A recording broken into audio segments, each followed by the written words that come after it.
1952 সালের 21শে ফেব্রুয়ারি আমাদের জন্য একই সাথে কষ্টের এবং গৌরবের দিন। আমরাই একমাত্র জাতি যারা মায়ের ভাষার জন্য জীবন দিয়েছি। ভাষা আন্দোলন আমাদের স্বাধীনতার ভিত্তি, বাংলাদেশী জাতীয়তাবাদ আমাদের পরিচয়।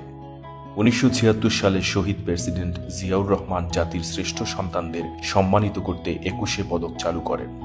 জাতীয় কবি কাজী নজরুল ইসলামকে প্রথমবারের মতো 21শে পদক দিয়ে যাত্রা শুরু হয়।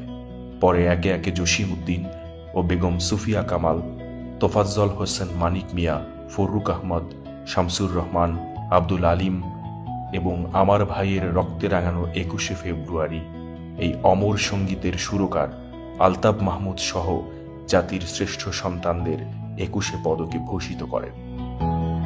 আমার ভাষা বাংলা, আমার দেশ বাংলাদেশ, আমার পরিচয় বাংলাদেশী।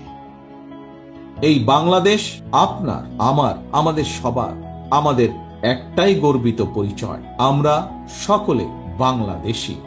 সালাম, রফিক, বরকত, জব্বার সহ নাম না জানা সকল ভাষা সৈনিকদের প্রতি বাংলাদেশ জাতীয়তাবাদী দল বিএনপির পক্ষ থেকে শ্রদ্ধা জানাই এবং তাদের আত্মার মাগফিরাত কামনা করছি।